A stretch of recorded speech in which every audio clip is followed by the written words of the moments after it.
So instead of, we're not going to do any of that today. We're going to talk about the Shadow Rising, chapter 11. And Justin, he can't decide on a clip. I tried to narrow it down, but he promised us that he can get these 3 clips under 25 minutes. So God, if we could get Jeremy to just shut up, I'd be going already. Talk so much. It's so funny. I always like, the more I'm like, we got to hurry. Then when the mic turns on, like, I don't want to, like, we do have to hurry, but I don't want to, like, rush. So then I end up being the biggest part of the problem because I want everyone to know it's okay. It's okay. Like, we do need to get it done, but let's have some fun too. Yes. So in this clip, we're right after the attack on the stone. The Wonder Girls are together and they're talking about a way to try to help Rand. And I think they've had some hints in a dream already that there's something that's dangerous to Rand, and they're trying to figure it out. And you really get to see, I think we might have talked about it on last episode about how Egwene is starting to use, Jeremy brought it up, how she's going into the world of dreams and just kind of using the need to help Rand to find this item. And it takes her, the world of dream takes her to the Panarch's palace in Tanchico, correct? Jeremy? And there is sort Where of the like hell is Tanchico? It's in Ibudar, and it is on the western seaboard. No, not in Ibudar. Ibudar's 2 different places. Terabon? Where is it? Hold on. Now I gotta look it up a map. I can't even tell you where Orinda, California is, and I live there. I think Tanchico may be in Altara. Anyways, while you're doing that, I'll keep going. So this Panarch's palace. I don't even know that Spokane's 4.5 hours away from Seattle. Yeah, come on. You know what? Justin is 4.5 hours away from Seattle. Right. Yeah, almost. Yeah. As the crow flies. Go to Canada and then reverse 20 minutes. You'll be and you'll be at my house more or less. Yep. So they're looking, and the world of dreams takes Egwene to this Panarch's palace in Tanchico, and it, like the Stone of Tyr, has gathered a lot of objects of the power over the years. Some are, some aren't. Most of them, they don't know what they do. And so it takes her to this place, and she sees some things that'll be in the clip. And she has an encounter with an Aiel woman who becomes very important later. Also, she sees a hero of the horn in this. So Tanchico is it's basically like if you're looking at California, Tanchico would be like Santa Cruz, or maybe a little bit like Morro Bay or San Luis Obispo. Yeah, I was gonna say like Morro Bay. Yeah.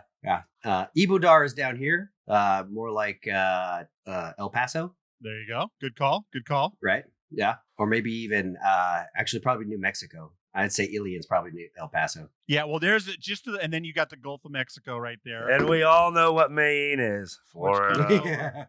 And then the sloppy penis of Maine.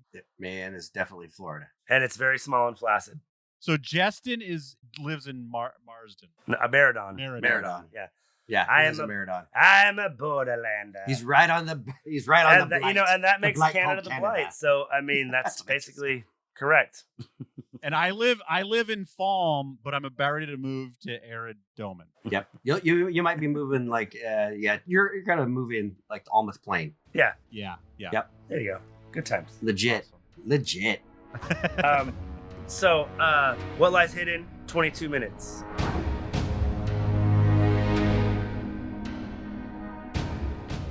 Scratched and gouged, yet even older than any of the ancient bones. From 10 paces, she could sense. She just landed in the Terabon's One thing actually seemed familiar, though she could not say why. Tucked into a corner of one of the cabinets, as if whoever put it there had been uncertain that it was worthy of display, lay the upper half of a broken figure carved from some shiny white stone.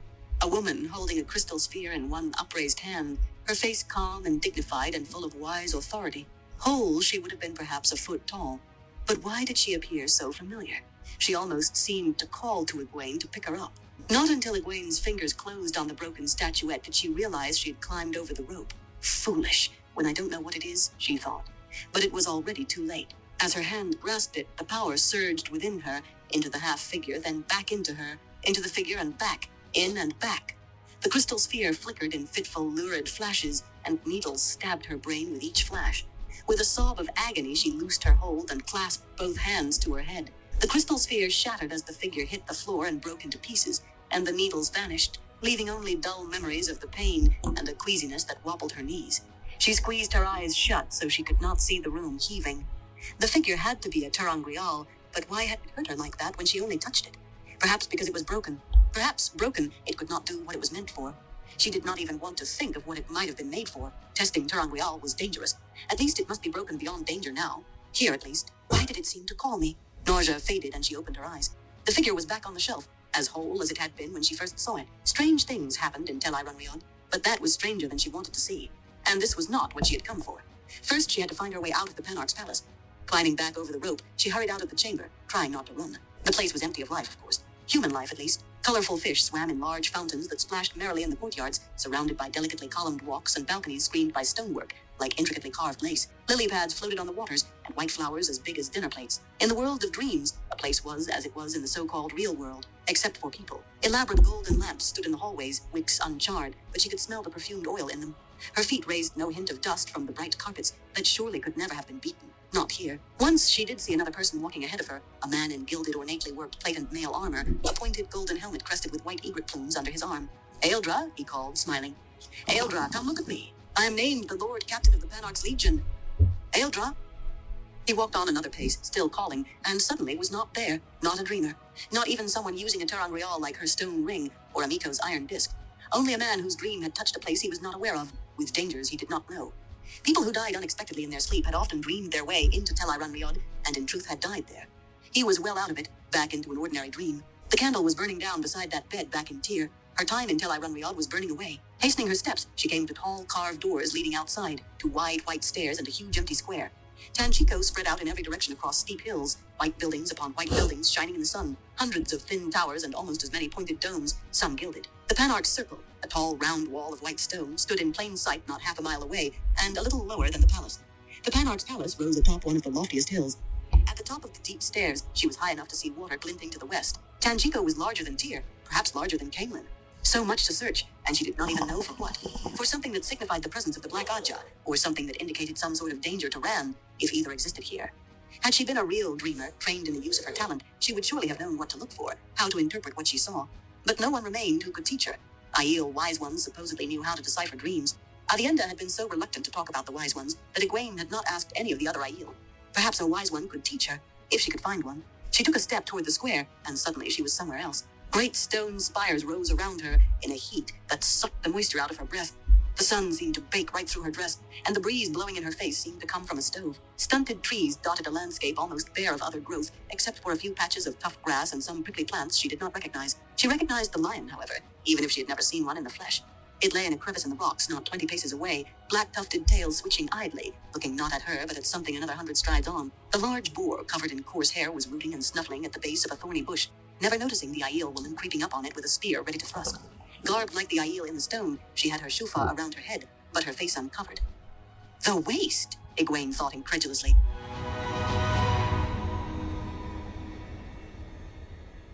So, what happened there? She's trying to use Tel'aran'rhiod to her advantage, right, Jeremy? And she has basically had an idle thought of, man, the Aiel Wise Ones, they know about dreamwalking and they can teach me everything. And then, boom, she's in the waste on her next step. And she basically comes across a woman hunting a boar with a lion also. Or is she hunting the lion and the lion's hunting the boar, Jeremy? I thought she's hunting the boar. Okay, I thought she was hunting the lion and the lion was watching the boar.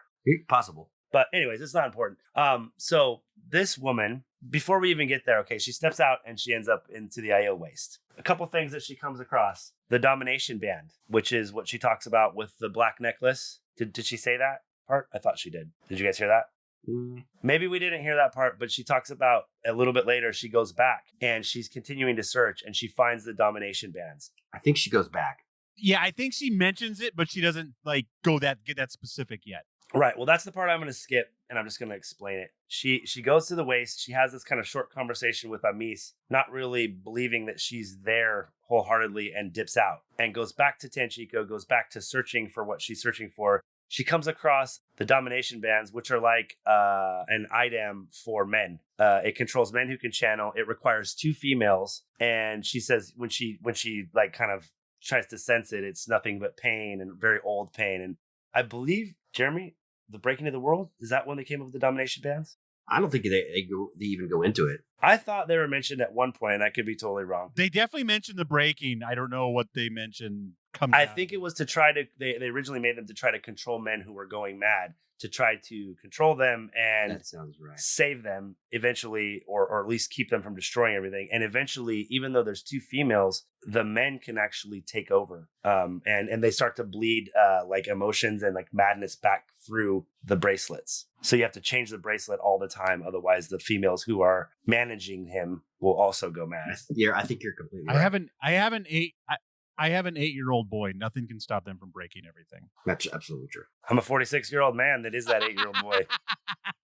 Give me something that's unbreakable. Fuck with me. Your time will be now. I'm better than I used to be, Jeremy. I swear to God. I actually fix a lot of stuff now.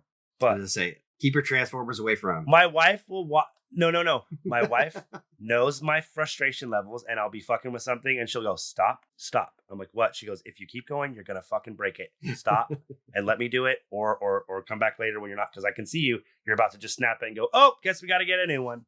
Kelly was we're doing some preliminary packing, and she got rid of a bunch of these. They're just these dumb cups, but I still use them all the time. She's like, is it okay if I get rid of these? I said, it's your glassware that's at risk. You do what you want. I'll go ahead and put these in your studio box. Yeah. So, Jeremy, the statue, you know what that is, right? Yeah, that's a broken one of the female Chodan calls the access keys. Did you realize that there are more than, I thought there was like, I guess it makes sense that there was more than one, but I, for some reason, just thought Right. there were the 2. No, I think if you had asked me that, I probably would have said that there are Hey, Jeremy, 2. Huh? I'm asking you. Okay. I'm asking. Oh, then you. definitely there's more than one. A piece. That's what this is. It's a podcast. You ask questions, you answer. I know you're still getting into the swing of things after fucking 150 episodes. I think that if you would have asked me, I would have been like, no, I think there's only 2. But then somebody would have been like, oh, remember the broken one? Oh, yeah, there's a broken one. I forget. That type of thing, you know? I feel like one of the things they say is they're like, those are the only 2 known to survive the breaking because they were in Reed End. Right. So whatever the I'm fuck trying it to is. look it up right now. The Well, and domination also rate. it hurt her, even just not even really trying to channel when she picked it up, it hurt her. Yeah. You know, so obviously that says something about it. Like, it's obviously not, you cannot use it broken, even to like, oh, maybe I have a chip of the shard and I can channel a portion of this ter'angreal. It's like, no. It seems like it did like a feedback almost. Yes, totally. Here, I'll get you. You want some feedback? I'll get you some feedback. No, we're good. Please don't do that. And then, so the second part of this is Amis basically tracking her down because, you know, she's a dreamer and she's very, very talented and very, very skilled in the world of dreams. And the Aes Sedai haven't had a dreamer for, certainly not like the Aiel Dreamwalkers for, you know, ever, maybe, I guess, Jeremy. I don't know. Is there anything about, I know the one, Corianne Nadil was the last Aes Sedai who was a dreamer and she was not very strong. And she just studied a lot of ter'angreals that take you to the world of dreams. So was she a dreamer, or was she just like everyone else who uses the ter'angreals and just kind of learns it? Because nobody else can ever do what Nynaeve or what Egwene does and just like, I'm going to go to sleep now. Boom. Except Perrin and the Aiel, right? Desmond, go ahead. I was just going to say, I listened to the book today. It's ter'angreals. Thank you for that pronunciation. Well, that's because they're in tier right now, Des. The rest of the world pronounce them ter'angreals. You know, I think you're right, except for Isom and what's his face, Slayer. You know, Yeah, right. they can do it too. It's almost like a thing. Right. It's almost like a thing. Slayer that's doesn't been even have to forgotten sleep. except I think for he can Aiel. just, at the end, Perrin can just kind of do it Yeah, awake, can he? Rand kind of shows him how. yeah. He just kind of like like thinks himself to sleep and then Yeah, goes in the flesh. yeah. It's like, boom, here we go. Yeah. I think it was a thing that was much more widespread in the Age of Legends and then kind of forgotten because pretty much all of the Forsaken can go in there and figure out at least one way to get there. And some are more strong than others. Most of the females, I think, can dream that. Most of the men kind of have to like channel themselves there. It feels like it's a talent that's more female centered. Definitely. I forget how much is learnable about channeling. Like if you're like, I've never dreamed before, but someone's like, come on, I'll show you. And like, maybe you'll never be super duper good at it, but you can at least go hang out, Tel'aran'rhiod. Okay. Like, is some of this stuff learnable or is it all genetic? So when it's talking about just going there in the dream, that's more genetic. Not everyone can learn that. But if you can channel and you can open a gateway, you can open a gateway into the world of dreams. Oh, that's right. I forget. It's just Conversely, Jeremy, correct me if I'm wrong. There are Aiel Dreamwalkers who cannot channel, though. Correct? That's correct too. Yeah, but just like Perrin, So right? Like right. Perrin Well, I guess can't. Perrin can't. It's just a weave, right? He can't channel at all. It's true. I forget about that. I know we're trying to get to the second clip, and I was going to save this, but I can't. It's only like 3 minutes. So. I was in Tel'aran'rhiod last night. I didn't quite lucid dream, but I had 3 separate. The details have faded, and I'll try to speed this up because I know other people's dreams are stupid. But it was just like one of the dreams I had that was really fucking crazy. It was like I was some kind of a channeler, and Yes, I love it. Moraine wanted to take my powers. And it was weird. It was that weird dream logic where half of my brain was like, holy fuck, she's going to kill me. And half of my brain was like, oh, this is a video game and I'll just restart and try again. So like, it was this weird like panic of like, oh my God, I'm going to lose my power and maybe die. And well, let's just see what happens. And then next time I'll try something different. And then she like jujitsu fucking rolled with me and like sucked I never used my power. I don't know what my powers were. It's one of those dreams where I just, I started in the, my memory showed up in the middle of it. You were shielded. And she basically rolled me jujitsu style, shielded me. And then like 2 seconds later, I was just like driving in a car with my little sister, like really bummed out because I was powerless. And then I woke up. Dang it. That's the way it happens. It's the worst Wednesday ever. There was no restart button. I forgot my save point. I was like, fuck. Can I tell you something? I have read every single one of these books. I started when I was 14. I don't think I've ever had a dream that involved the Wheel of Time. Never once. I wish. If I did, I don't remember it. I don't dream. I mean, I'm sure I dream, but I don't ever remember my dreams. I haven't since I started smoking pot. Yeah. Heavily at like 16, 17. If you stop, I've heard you have like crazy dreams. I don't want to because, dude, I had crazy dreams before. I had fucking dreams of getting abducted by aliens every fucking night and sleep paralysis, and I couldn't move, and I fucking hate it. That's not a dream. That was real. We're not going to get into that. I don't want to sound too fucking crazy. I already know it's real, okay? I was a super sickly little kid till those dreams started, and then I got really big and strong. It's weird. I don't know. Dude, I had scarlet fever, measles, and mumps in the first 18 months of my life. Those don't even exist anymore. If you want to grow up big and strong, smoke your dope. Yeah. No. They stopped your dope, visiting me kids. once I started smoking dope. They said, "Oh, you've ruined our experiment." Well, the problem is you can't go to sleep without weed. So that's the double-edged sword. It's like, because I'm fucking terrified, Desmond. Jesus. That's when the aliens come. Yeah, yes. All right. Second clip. 44 minutes in. What lies hidden? Amisa's followed Egwene back to Tanchico, and she's kind of finished doing what she's doing, and she's flying around the city, and Amisa's kind of chastise her for it. Like, what the fuck are you doing? Don't fly away again. I need to talk to you. And so we're going to do about 3.5 minutes of that.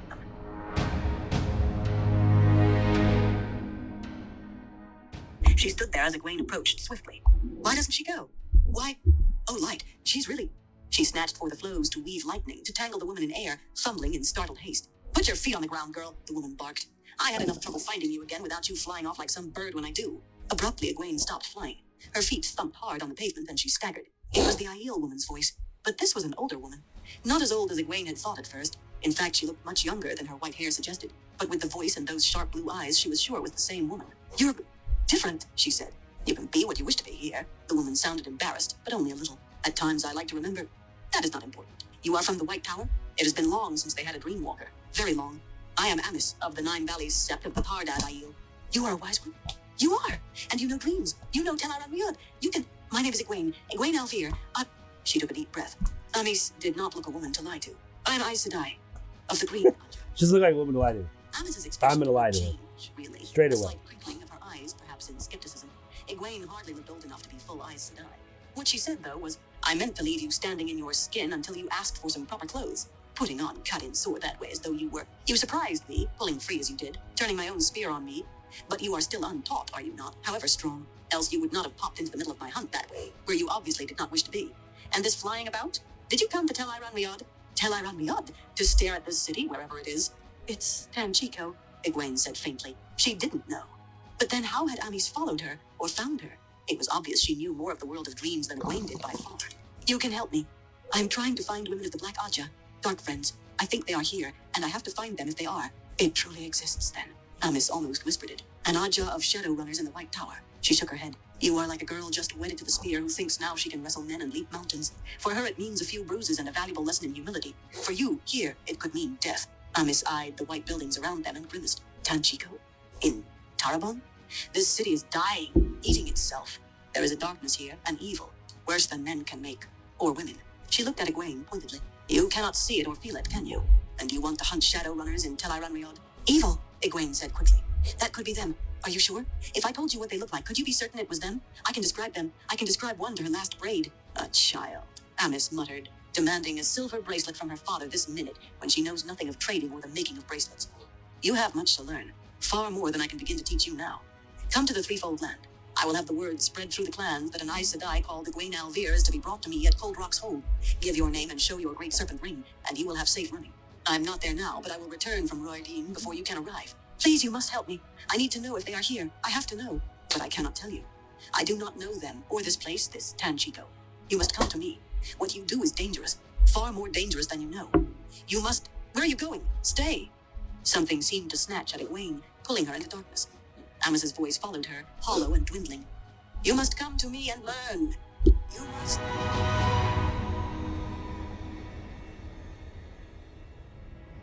Bang. So, a little bit of the next chapter, she wakes up. The girls decide, that because of this, that they need to go to Tanchico. Yeah, they I don't know if it's in the chapter we listened to. I think it's in the next one where it's very interesting to listen to. It's funny because we've like dipped our toe, the idea that Jordan was like, well, maybe I'll just write a trilogy. And now that he knows he's going to write at least 3 more books, he's like going back to things he glossed over. And they have all the girls sit down and have a long conversation about how different their societies are and how Aiel's sister, there's the 3 levels of sisters. There's the blood sister, there's the warrior sister, and then there's the sister wives. The twisted sisters. The twisted sister. There's God, I can't think of it. Jeremy, we're not going to take that right now. There we go. Thank you, Justin. God damn it. Can always count on. And I love it. And there's some other things in what I listened to today, but while we're on the subject of the women all sitting around and just talking about how different things are and how weird it is that, they share men, and how weird it is that the 2 Rivers women wait for men to ask them to marry them and vice versa. I feel like most of the Wheel of Time was written in the middle of the night, right after Mrs. Jordan said she had a headache.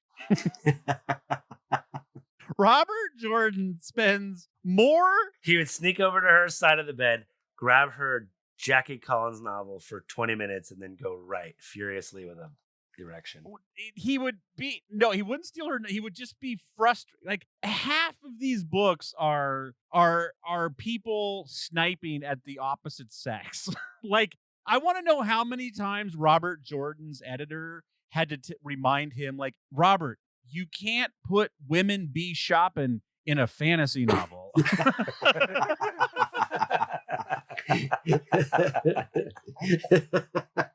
But if he would have, and it goes both ways too. He doesn't just drag women down. He lets the women get all their shots in on the men too, but it's just so much time wasted in these books. But boys. I never thought of it that way, but yeah, I guess I always thought he just pointed out the stupidity of both sexes that were just how you guys are morons. It is, and it's one of those things too. Now that we're getting into book 4, you're realizing how much time we're spending reminding you that Egwene thinks boys are silly and Rand is sick of men are from Mars, women are from Venus. You know what I'm saying? It's crazy. Well, I think if you look at his life too, he was a really smart kid growing up.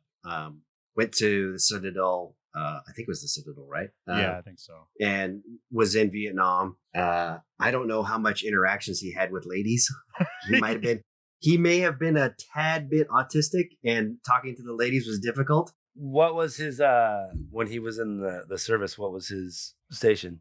The basement of the science building. Yes, I think he was. He wasn't one of those guys out front with a machine gun. He was intelligence, I think, though, wasn't he? I think he was. If not, he was probably like a code breaker or some type of thing. That's like what I'm thinking. I think he was radar operator.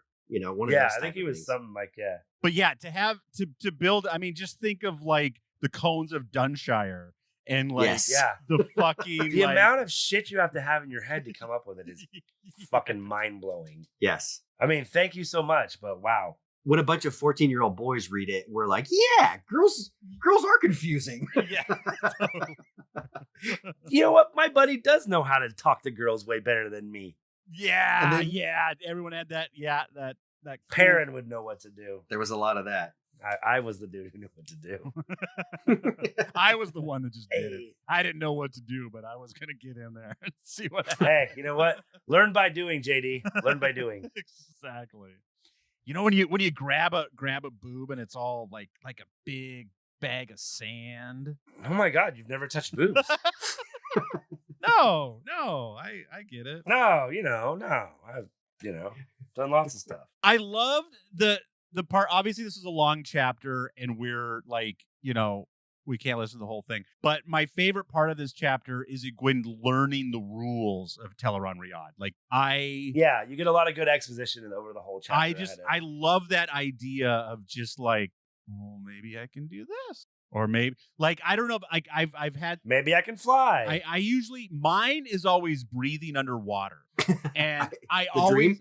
in Yes. a dream, and I have this revelation when in my dream when I do that. Why haven't I been doing this all the time? Why have I been wasting all this time surfacing every 20 seconds when I could have just been like it's such Stupid. God. Who even needs a snorkel? I know.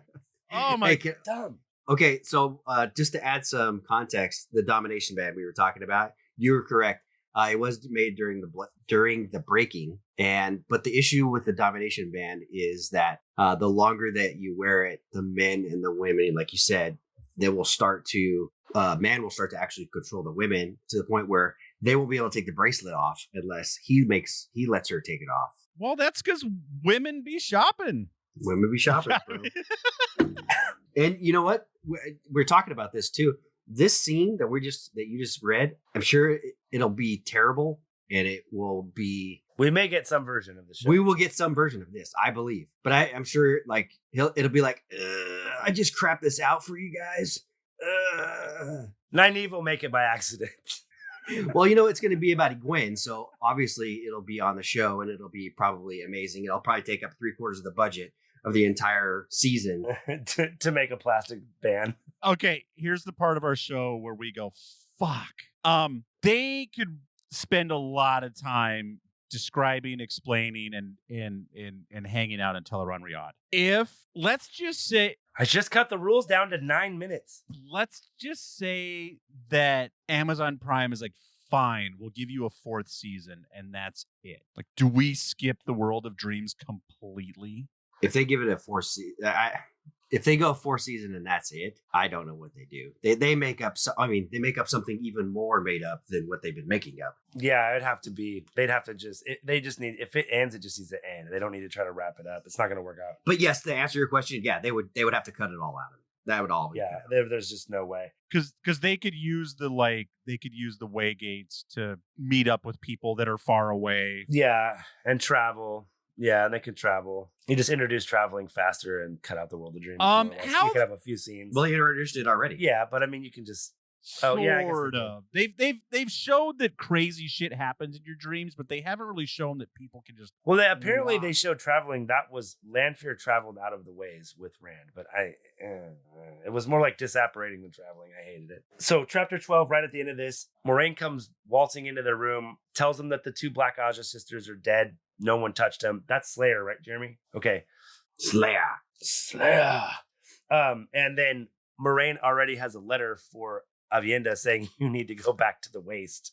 I had a yo boy bring me this morning because Miss went and talked to someone in the dreams after she saw Egwene and had him deliver the message in the morning. And the chapter ends with Moraine speaking of doorways. And next week on Arrested Development, Matt will go to Centaur.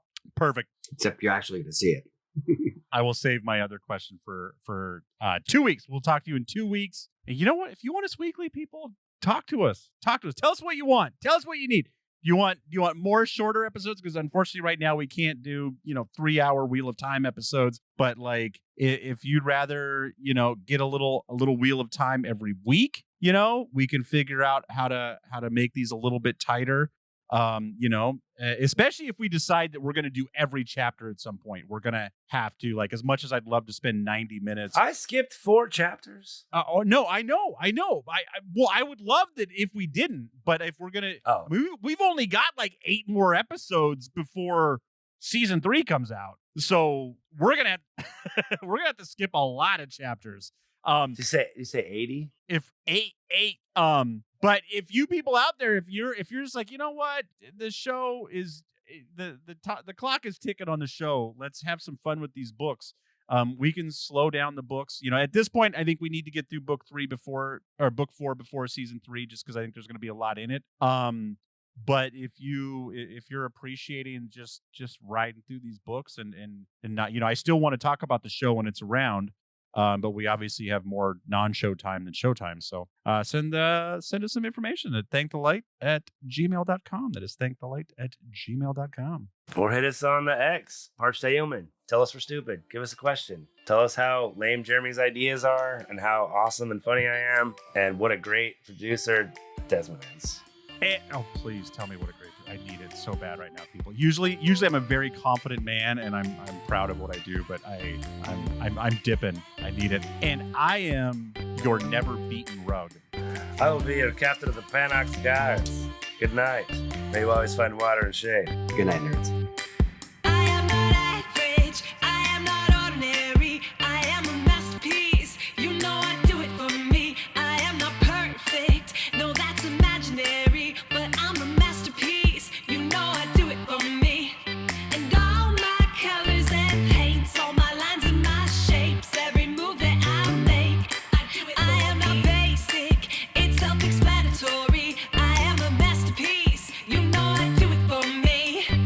Ooh, just the way I like it. Yeah, yeah, yeah, yeah. Honk honk, rattle rattle rattle, crash beep beep. Honk honk, rattle rattle rattle, crash beep beep. Honk honk, rattle rattle rattle, crash beep beep. Got 4 wheels and a running board. I got 4 doors, I'm a Ford. Honk honk, rattle rattle rattle, crash beep beep. Mixed and edited by Desmond McNeese for We Mixed It LLC. Go to whatsoundsawesome.com. Boo.